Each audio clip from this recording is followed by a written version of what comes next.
Live. Home. Let's see. Okay, there we go. There's Rumble. Did YouTube come back up? There goes YouTube. Let's check and see if Kick is up. It looks like Kick's up. Well, what a start. What a start for today. We'll restart entirely. Like I was saying yesterday, I decided to go get food after this stream. I pull up to the drive-thru window. Absolute chaos inside. People were, like I said, struggling to put the fries in the bag. Literally what I'm waiting for. Like, literally put the fries in the bag. And in all of this chaos, a dude walks up to the drive-thru window. Like, out of nowhere, honestly. I didn't even see him. The whole time they're struggling to put the fries in the bag. Hello, Tina. They're struggling, and this dude walks up to the window, and he goes, "Hey, do you know Chud the Builder?" And I guess, like I said a minute ago before my stream rudely cut out, I go, "Yeah, why?" He goes, "Well, you look exactly like him. All you need is the cowboy hat." And I am just dumbfounded, as this is a black male telling me this. I'm like, this could go very badly. And he goes, yeah, he says, "All you need is the cowboy hat." And I was like, wow, this is bizarre for picking up fast food, honestly. Was not prepared for this.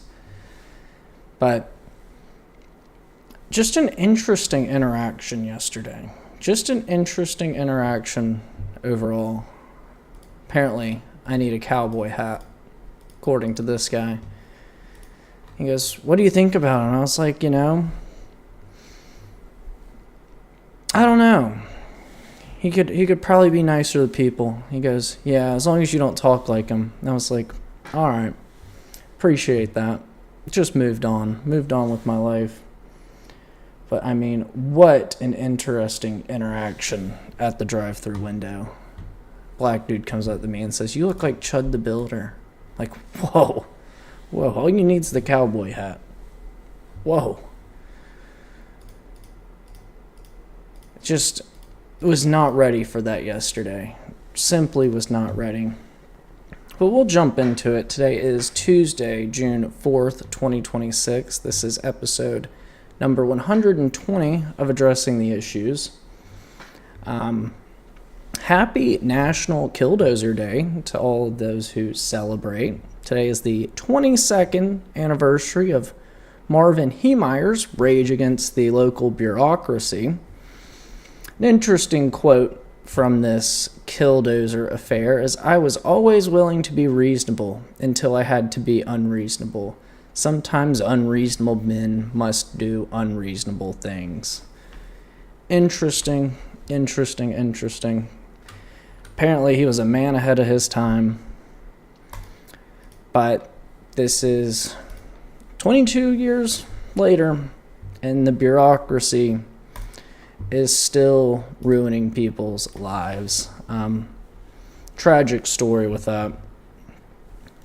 He just was tired of getting bullied by the bureaucracy, and we have learned zero lessons 22 years later. Killdozer was a rather interesting event in American history. I'm not gonna lie. But as we've started the last couple of episodes, we have another White Boy Summer update. According to the Wall Street Journal, cities across the U.S. have been reinstalling statues which were hid away during 2020, which depicted Confederate generals, founding fathers, and Christopher Columbus. Meaning it is no longer bad to be proud of your history. Hopefully we have passed that moment in time, because that was absolutely ridiculous, trying to hide U.S. history to appease a minority. Completely ridiculous. there was no Christopher Columbus, we may never be here. There was no founding fathers, we surely wouldn't be the United States of America. And while Confederate generals, some would say everybody should be intolerant of those figures, it is a part of American history which reminds us of one of the darkest times in our nation, which we have overcome. So I don't see a reason to hide that. Maybe it's not something to... I don't even care if you fully display it. That is part of American history. Americans died on both sides of that war. The deadliest war for Americans ever, if I'm not mistaken. And we probably shouldn't forget how terrible it was for the lives of Americans, especially given in a moment of so much national turmoil. We probably should not forget what happens when you have a civil war. Probably shouldn't. I know there's plenty of people who say, oh, we need a civil war right now. If we had a civil war today, our country would get absorbed from 4 different people. Not people, countries. China would come in from Mexico, from Canada, take over California. Russia would want to have its take somewhere. It's not a good idea. Just really not a good idea. We would be fighting that war not just against each other, but foreign nations wanting to scoop up their piece of the pie. So probably not a good idea to just forget about civil war here in America. Just act like it never happened. Well, it did happen. Alongside Christopher Columbus and alongside the founding fathers. Then, I guess another somewhat related update, Fox reported that the Pentagon has removed 180 religions from its recognized religions list. I can't name 20 different religions. I guess unless you start to break down sects of Christianity, possibly. But there's 3 main ones in the world, and I guess there's animism and Buddhism, but beyond that, we're probably at 10 unless you separate Christianity down into all of its smaller sects. There's no way you're recognizing 180 religions. It's what are they? What are they? And what are the... how much are we catering to these random religions that are probably just made up by somebody? They say, oh, I do footballism. I have to watch the games on Sunday. Otherwise, the football god is disappeased with me. It's are we honoring that one too? Literally, you have Muslim, Jewish, Christian, Buddhist, Zoroastrianism. Are we going with that one too? We're going back to BC Iran, pulling up Zoroastrianism. I guess it was Persia back then. Are we honoring that one too? Are we honoring the Mayan gods? Give me a break. It's I can't fight this war. The moon's in the wrong phase for this. Whatever. So, White Boy Summer is in full swing. Getting rid of non-existent religious appeasements to people. Probably a good idea for the military. Probably a good idea. If you can't be accommodated like a normal person, you probably shouldn't be overseas fighting anyways. It's probably the same reason we don't have people that need a testosterone shot every day doing it. It's because how do we even supply this to you if you are in combat? You think the doctor's flying in, gonna give you your shot? Probably not. It's how much can we cater to random people in the U.S. military? It's you have one job. It's to fight wars. Beyond that, it's not to create religions and supply chain crises for others. It's not your job. Truly. But we'll move on from that. Let me see if I've forgot to pull up one of the chats, so let me make sure that one is still going. Okay, cool. We're back. So today, in another spirited Truth Social post, President Trump crashed out about the House passing the War Powers vote. He said yesterday, in a meaningless vote, the House voted 4 bad Republicans and all of the Democrats to limit my war powers, right in the middle of my final negotiations to end the war with the Islamic Republic of Iran. Who would do such an unpatriotic thing? They know where the negotiations stand. The Democrats are fueled by Trump derangement syndrome. They would rather have our country fail than give me another of many victories. The 4 Republicans, that's a whole other story. They're grandstanders. They should be ashamed of themselves. MAGA, President Donald J. Trump. To this, still Congressman, for a couple more months, Thomas Massey responded, "Sir, we have Trump disappointment syndrome. When you said no new wars, we took it to heart, and a few of us meant it." I mean,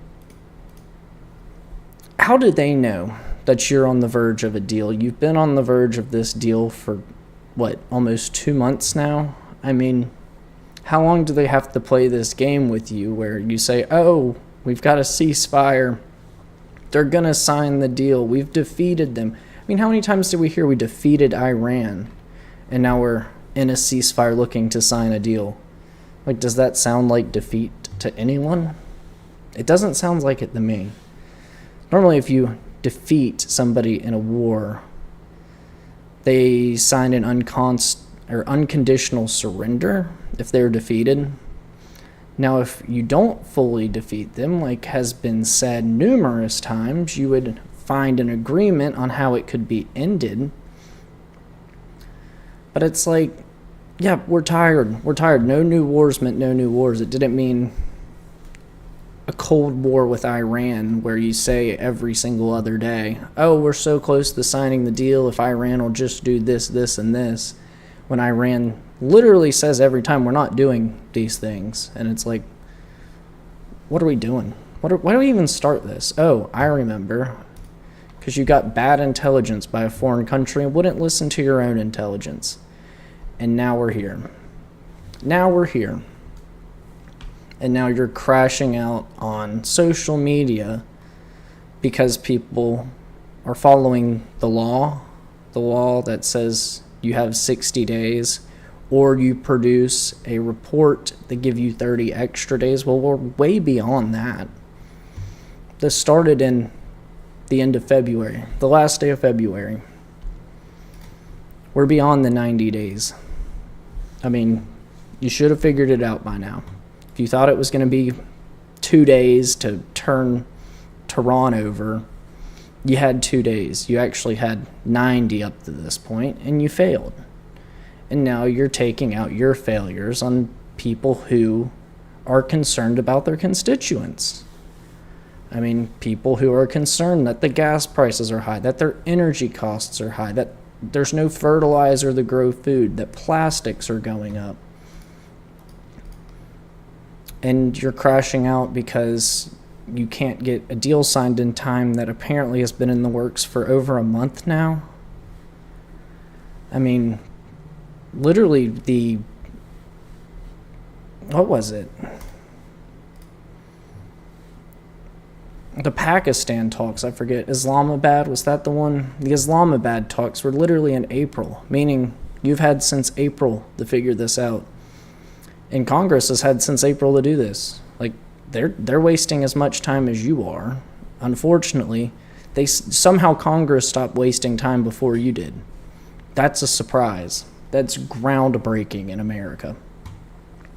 But no, after a 215 to 208 vote in the House to approve the 1973 War Powers Resolution in Iran, the resolution will now move to the Senate. This resolution also will not require a presidential signature to be enacted. Well, because it is a reprimand of the president, it'll probably be used in future plans to remove President Trump when the Democrats take over in the House and Senate at the end of the year or at the beginning of next year. That's probably what this is going to be used for, but as the current 1973 War Powers Resolution works, there's no force of law to back it, meaning this is entirely symbolic. But I believe this will likely, if it does pass the Senate as well, be used in a reprimand of the president in the future, especially used against him when he does want to pass bills with Democrat majority in either or both the House and Senate. But, I mean, he's right in the sense that it is a meaningless vote. But he's also wrong in the sense that, like, we're going to believe that somehow this was almost over, like the final negotiations. Like, we've had final negotiations for over a month now. Everybody's tired of it. And they act on how tired they are of it. And we get another deranged True Social post. Like, maybe Trump has derangement syndrome of his own for the American people. Have you ever questioned that one? Then we also have, actually, surprisingly, what I would consider good news coming out of the White House today. He had the clean coal, I don't even know what it was called, the clean coal announcement. Now, I don't know how much an announcement really matters. But in this clean coal announcement, the White House has promised massive investment to support dozens of crucial coal plants and coal mines around the country, millions in funding to the New West Gateway Terminal to be responsible for 12 plus million tons and $1 billion of American coal a year, to build new coal plants and restart existing plants with the Department of Energy grant funds. It's claimed that the results of these actions will be 14,000 great-paying coal construction, rail, and maritime jobs. Probably need more construction and rail jobs, surely, here in America. Save $50 billion in new generation costs that would have otherwise been passed on to American consumers. Thank you for saving us a little bit of money. We're broke right now from the gas pump. And 100 coal plants saved by the Trump administration. Were they really going to be decommissioned? That, I guess, we'll never know now. Hopefully not. But I also have a gripe with this coal plan. Is he considering what this has done to communities? These large coal companies have done the communities such as in West Virginia, where people are struggling to find clean water due to the use of coal technologies that are essentially filling up these streams, their fresh water, with coal runoff, making the water undrinkable, filling up wells with undrinkable water, because they're pushing water in to get the coal out, and it's mixing with all these underground chemicals, including coal, minerals, I should say, underground minerals, including coal. And people in West Virginia, mostly, this has been the place that gets the most attention, have been punished by this, by not having access to clean water at their own homes, having to drive miles, hours even, to get clean water because of these coal companies. Will these coal companies be reprimanded at all? Probably should. I think that would be step one, is providing a quality of life for the people who will be expected to take these jobs. Not that you provide the jobs, but their families are still being poisoned while they're at work every day. I mean, I think that would be step one in all of this. However, I don't know that we're even concerned about Americans' lives anymore. We're not concerned about how much gas cost is, how much energy cost is. We're not concerned about the quality of water, particularly with these coal, habits, coal mining tactics, nor are we concerned with the data centers that are polluting our water as well. It's like, are we all just going to be replaced by the data centers? Possibly, because we actually need fresh water to drink. We do, to survive. And if we don't have fresh water, there's no surviving. And then in that way, you can just replace Americans with data centers, because the rich will get millions and billions more dollars, and the people who live near these will be forced away. So maybe that's the greater tactic of this, is replacing humans with artificial intelligence. There's talks about replacing doctors entirely. Replacing doctors entirely with artificial intelligence. And it's like, did we freeze again? Okay, we're good, I think. Uh-oh. We're getting packet loss, it seems. Okay. There's talks about replacing doctors entirely with artificial intelligence right now by the current administration. It's like, can we just replace everybody with AI and make it more profitable for those who own these systems? Possibly. It looks like it's going that way. But during this coal conference, a reporter asked President Trump, he goes, "How do you define ceasefire?" Good question, given what we're seeing with these ceasefires in both Iran and Lebanon recently. President Trump responds, pretty much the way it is. It's a different part of the world. I'd say in that part of the world, ceasefire is when you're shooting in a more moderate manner.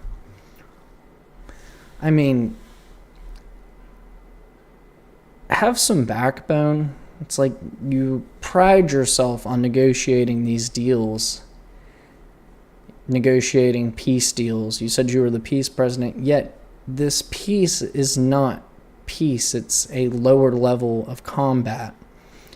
It's like, have some backbone and enforce it. Make sure it is enforced. Tell everybody, we're going to pull your funding, because we fund almost every nation on this planet in some capacity. Say, we're pulling your funding until you stop. And in just that quickly. As soon as you say the words, it's like, okay, if you're funding our military, we probably should stop. If you're going to supply us all of our weapons, we should probably stop, because this would be unsustainable. Yet, no backbone to be found. No backbone. And it's like, how do you pride yourself on something like this, yet when it gets tough, you go, it's that part of the world, we can't really do anything about it. It's like, no, you can. You really can. Like, you can literally just do things on this earth. Like, you can stop going to war with Iran. You can clean up cities in America. It's possible. You can just have cleaner water. It's like, but there are sacrifices that will need to be made. It's like, maybe no data centers. Maybe stop giving weapons to everyone around the world and funding for them to, do whatever they want with it. Maybe, make some sacrifices and have a backbone. It's not complicated at all. It's a matter of choosing to do the right thing. And we often, at least recently, I don't know, not even recently, for my lifetime, we have a hard time just choosing to do unequivocally the right thing, which is a sad commentary on the state of the United States of America. Then there's other news regarding this conflict, war, whatever the term is for today. Politico has an article. It says, oil industry warns Trump administration of price spikes within weeks. You're wondering, how is this possible? We talked about the other day, the U.S. has started selling off the reserves. We are at the lowest point since COVID, and then crossing into 19, I believe it was 81, 82, 83, something like that, when they first started filling up the oil reserves, meaning when they started from zero and started going upwards. It has never been this low since COVID and the Joe Biden era, where he sold off the oil reserves. And once those run out and we stop subsidizing the market, the cost comes back to the consumer once again entirely. That's why when you go out this week, you see, hey, look, gas is dropping. It's only here, it's right around $4. It wasn't like $4.30. It's like, oh, it's only $4 right now. It's because that's from the reserves. We're draining our reserves, and we're looking at a oil crisis like the 70s, like staring it down the barrel. And there's been no precautions taken to ensure that American oil companies aren't selling their oil abroad to ensure that Americans have oil. Because believe it or not, we produce more oil per day than we actually consume as a nation. Yet we will not protect our markets in this mixed market economy to ensure that Americans are served first, as opposed to the oligarchs around the world being served first. I think a simple precaution that we wouldn't have even had to start draining the oil reserves is if we just said, look, you're going to sell U.S. oil into U.S. markets only. Once all this is figured out, you can start exporting it, or at least ensure that the demand is fulfilled in the United States before you export, because we do have, I believe, 1 billion in surplus a day. So serve Americans first, then you can sell off the rest to wherever in the world for a profit.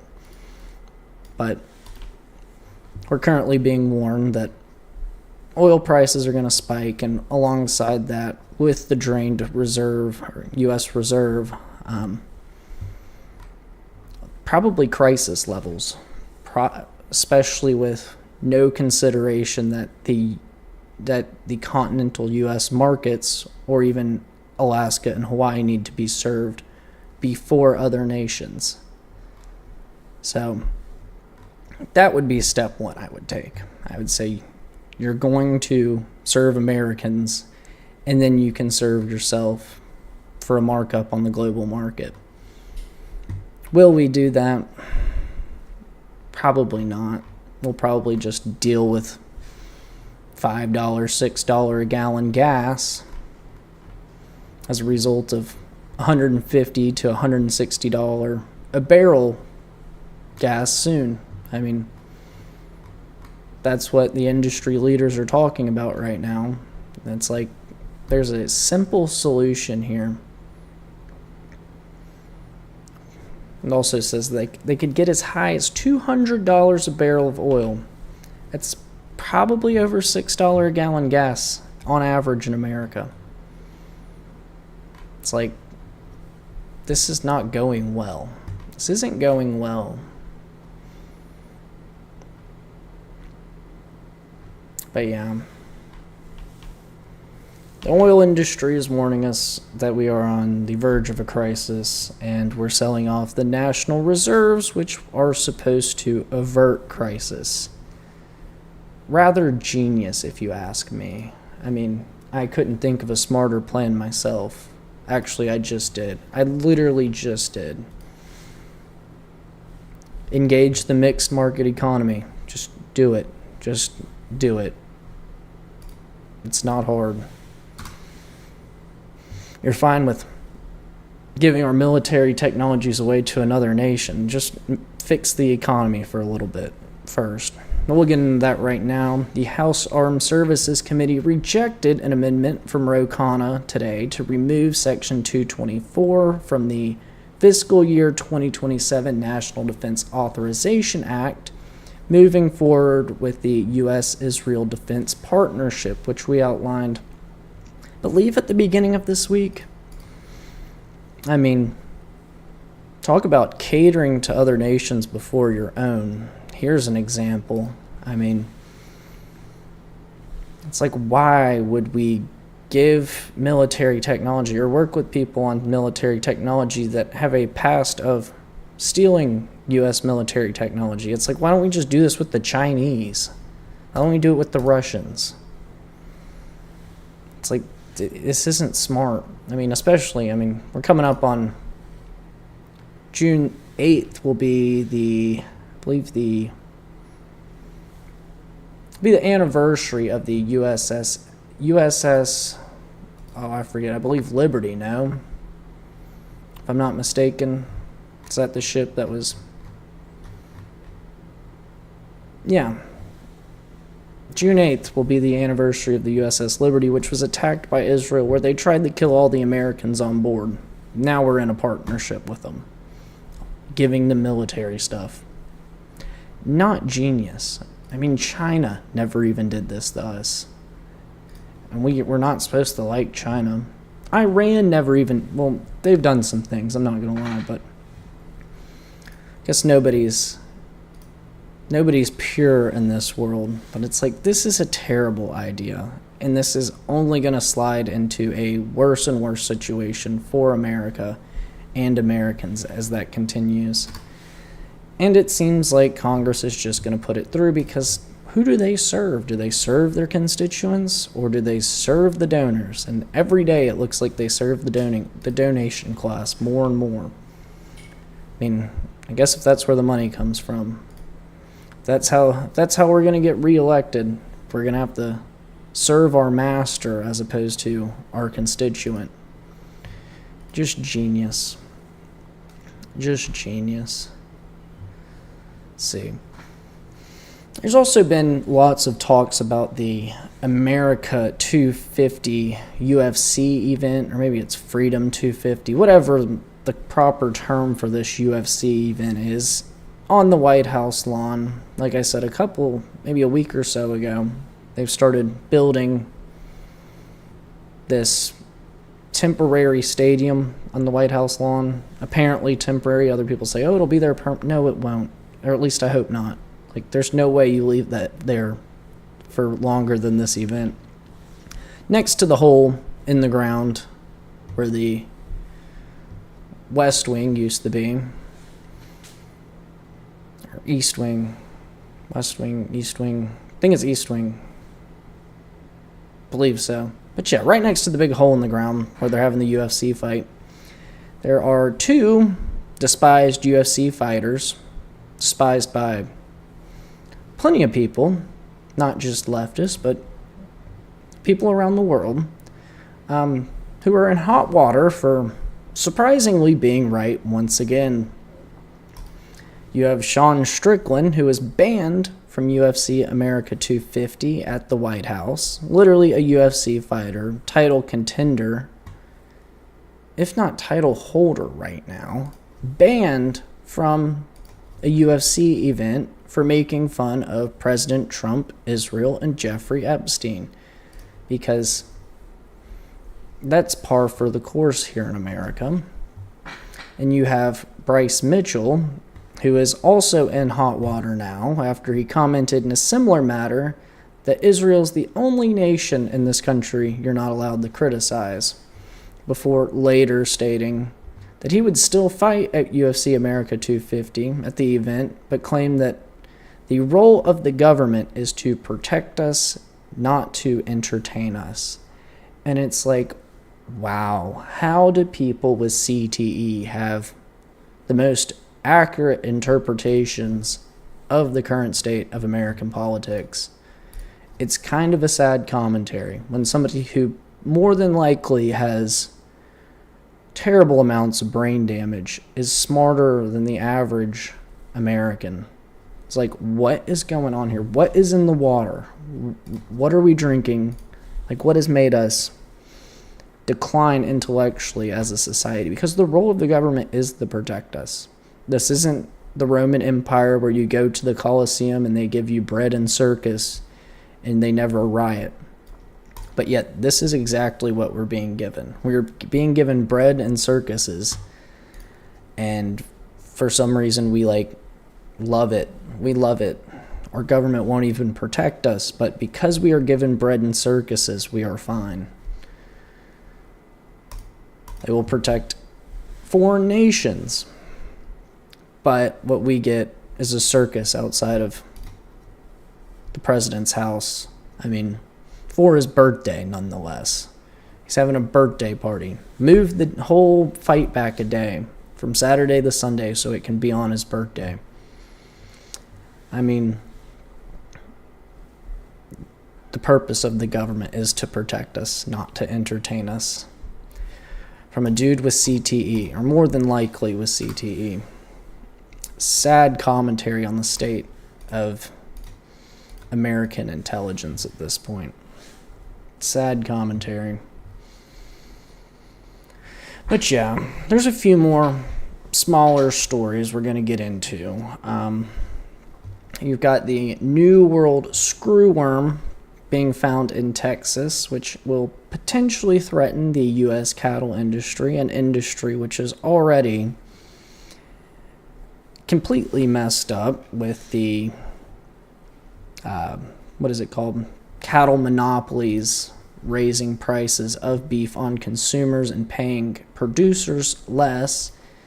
And now we have a insect which eats the live flesh of cattle, reproduces in it, and created a cattle famine, I believe in the 60s, if I'm not mistaken. Those were the years. Wiped out a large portion of U.S. cattle in the South. And now it's back. Of course. What famine are we at now? I think we're at 4. Got Hanta, Ebola, screwworm. I guess maybe that's the 3rd. It's like, how much more of this can we take? And what is this a result of? Like, just randomly decides to come into the U.S. in a year where farmers are struggling more than ever, not just with debt, but with rainfall, lack of fertilizer, and now we have this. It's like, please tell me it's just a coincidence. It's hard to believe at this point. It's hard to believe all this is a coincidence. Oh, I forgot alpha-gal syndrome and the ticks. So beef is being put at risk in multiple fronts right now. And then you have, obviously, the methane warriors who say the cows fart too much and they're going to kill us all. It's like, I'd like to know how much you're farting eating that tofu, because I bet it's terrible. I bet you're making more methane off that tofu than a cow does in its lifetime. That's just me, though. That's just my opinion on that. But yeah, New World screwworm, the seemingly 4th plague that is hitting the United States this year. Or possibly the world, I guess. When beef prices are already exorbitant. Great. Just great. Then you have this news. Amazon has topped Walmart in Fortune 500 companies. Walmart being a staple of modern American civilization. It's been told to me, oh, my parents knew that our town had made it when we got our first Walmart. And now it's being topped by Amazon, which is, it's just junk. Amazon's alright. It's alright. But there's just something American about Walmart. Like the people who walk in their pajamas and are yelling at their kids and playing on their phone the whole time. Like, there's just something so American about that. Like, you don't get that experience anywhere else in the world. And now it's being replaced, or at least topped, by Amazon. It's a sad day in America. Like, there's just something so American about walking in there. And Becky, who weighs about 450 pounds, is yelling at Timmy because he won't put the toy down. And she's like snacking on cookies as she walks through the store, and has like a 2-liter of Mountain Dew Code Red open, and she's like on the verge of hitting her kid. Sometimes she does. And you've just like came off of like a 8-hour shift, and you just need to pick up like 2 things. You need like shampoo and a gallon of milk, and you just wanted to get in and out, but now you're stuck just witnessing Becky in her pajamas whoop Timmy down. And you're like, wow, this is America. You never get that on Amazon. You'll never get it there. Like, this is a cornerstone of American culture, is Becky whooping Timmy in her pajamas in Walmart because he keeps picking up toys. And it's like, when Amazon replaces Walmart, we're going to lose that. We're going to lose that. And with that, we'll lose our nation. Maybe an over-exaggeration, but it'll sure feel like it. There's just something beautiful about Walmart. Something beautiful about the culture that it brings in. You never get it on Amazon. You never will. It's like you get to experience a bite out of somebody's life who you would never expect at Walmart. And from home shopping on your phone for Amazon, you'll never get that. You'll never get that with your delivery person. They'll be fired. They literally have a camera in their car and a timer to deliver each package. Like, you'll never get that. You'll never get that with Amazon. It's like they don't have time for that. In fact, they're on camera the entire time. In Walmart, the cameras are on, but all bets are off. And that's just beautiful. We'll move on to one last thing. And I've noticed this in about every single one of President Trump's recent, I guess, gatherings over the last 2 days. But what the hell is up with the "our pool is bigger than skyscrapers" picture Trump keeps showing? Like, why is President Trump so proud of this? I'm like completely baffled, because I don't know that he knows that a pool is flat. And one of these is much easier to create than the other. In fact, he didn't even create the reflection pool. He has just repainted the bottom with pool liner. Picked the color, I guess, so maybe proud of that. But it's like, one of these is built against gravity. Like, against gravity into the sky. The other of these is built by digging a little bit up out of the ground and filling it with water, one of which is way more impressive than the other. But every time he shows it and he's like so proud of this, I'm like, you're not defeating the senile allegations here. You can't be. Like, thinking that repainting the bottom of a pool is somehow more difficult than building a skyscraper is baffling. It's truly baffling. Like, I've been there. It's great. It's really cool. Like, huge reflection pool. But it's nowhere near as difficult as building a skyscraper. Like, literally, one gravity helps you with. One gravity is fighting against you the entire time you're building it and maintaining it. It's like, I'm at a complete loss for words on why he keeps showing that graphic. It makes him look like a little slow, unfortunately. Just a little slow. And I don't know who gave that to him, why he's so obsessed with it. It's like when like a little kid keeps showing you their rock. It's like, dude, it's a rock. Like, you literally dig those out of the ground.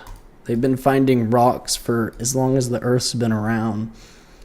Why are you so obsessed with it? This is President Trump's rock. Like, he's like, you've got to look at it. It's so cool. It's so pretty. Have you ever seen a gray like this? Have you ever seen a blue like this?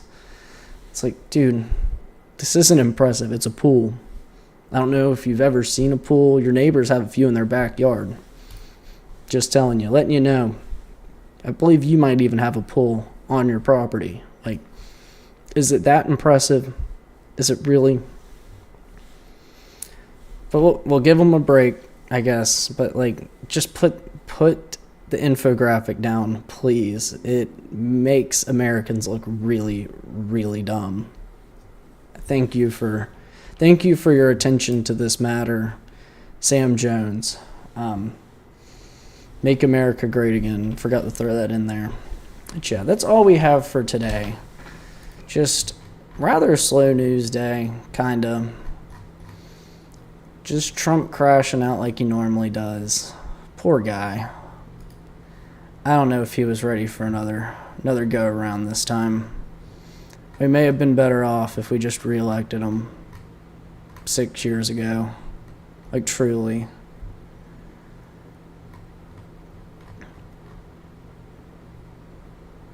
I'm just checking to see if there's anything we missed. Seemingly not. Like I said, pretty slow news day.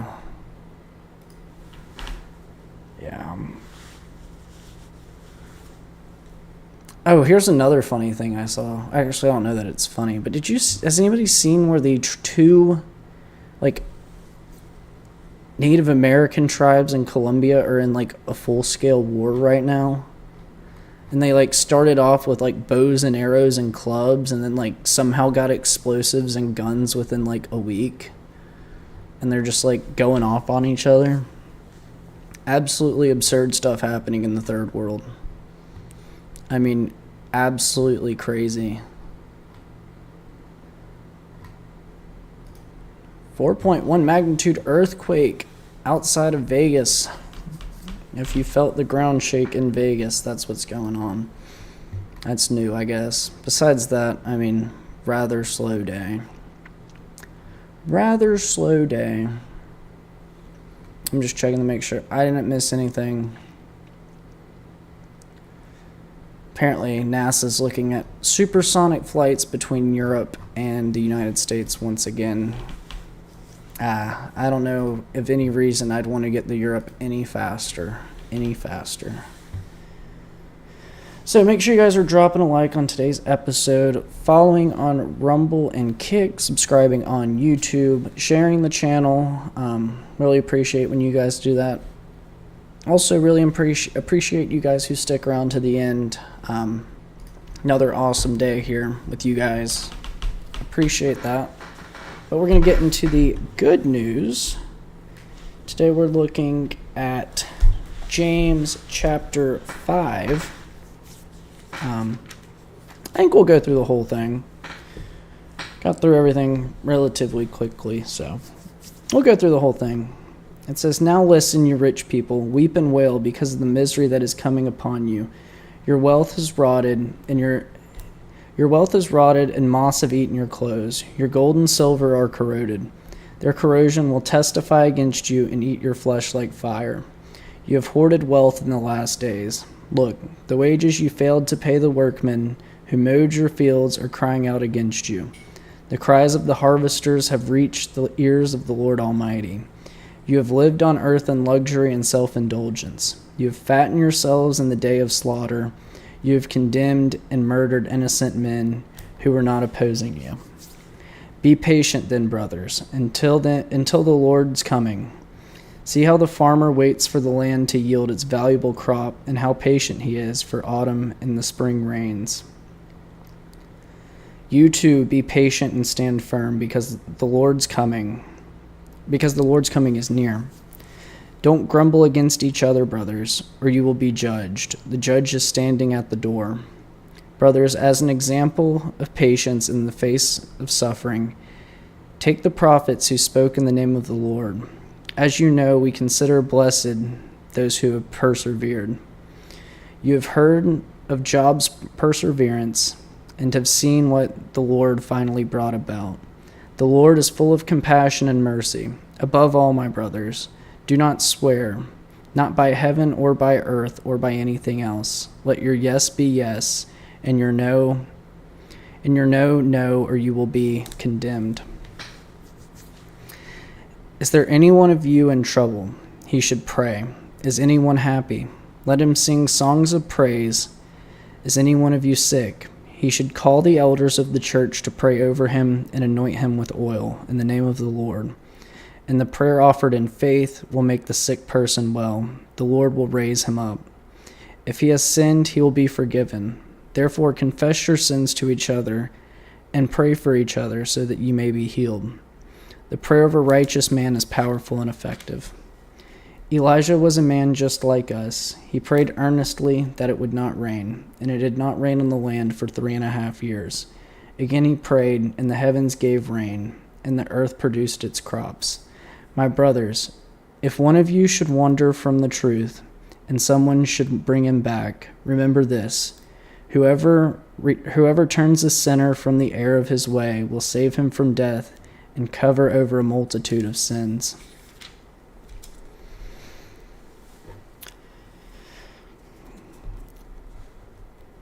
Not always wonder, I know this was written so long ago, but it's like, how does this accurately describe everyday life here in the current America? That the rich people have used the poor, used them for their own will, so that they can live their lives of luxury. How accurate is that for what we experience every day here? And it's really sad. It's really sad that we don't learn from these teachings ever.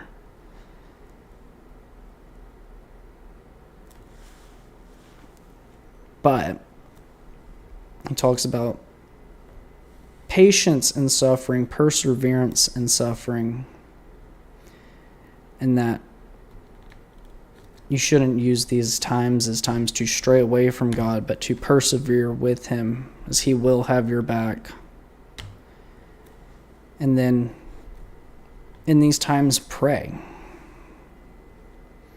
Pray for health, for healing of the sick, and the Lord will answer these prayers. Whether it be Elijah or yourself, he will answer your prayers when you need them answered. But also pray for others, not just yourself. Pray that others will be saved and you'll be rewarded for it, which is so awesome. It's so awesome.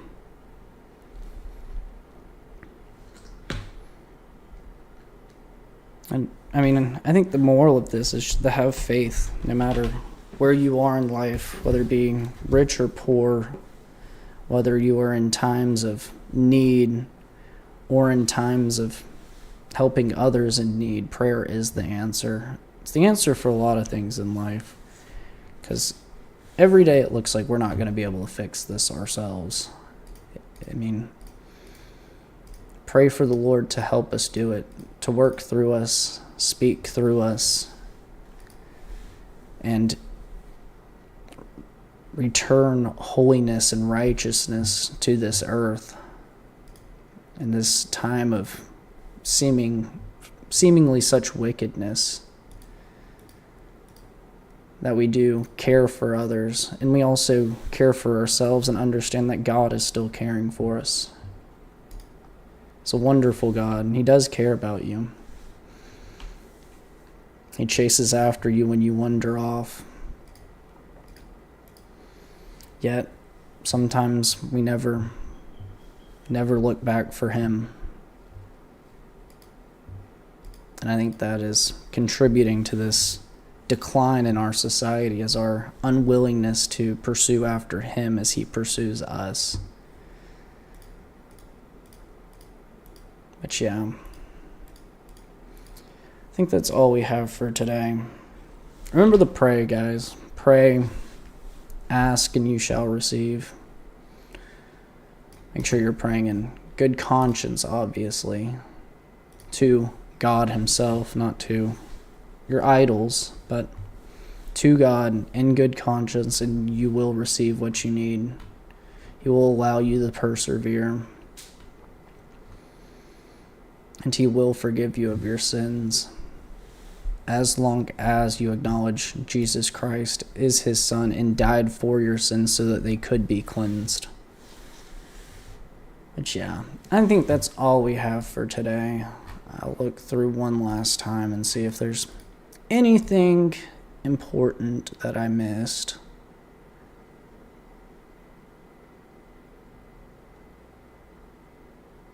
Seemingly not. So yeah, make sure you guys are dropping a like, following on Rumble and Kick, subscribing on YouTube, sharing the channel. Really appreciate that. But most importantly, thank you guys for watching, sticking around till the end today. Appreciate that just as much as well. So that's all we have for today. I'll be working this weekend, so I'm not exactly sure what tomorrow's going to look like show-wise. I know I said we'd be here every day this week. Life happens. You've got to go places and do things. So tomorrow's kind of up in the air. If something big happens, I'll definitely be here. Actually, medium to big, I'll be here. But if tomorrow is a slow day, just expect to see me probably around Monday.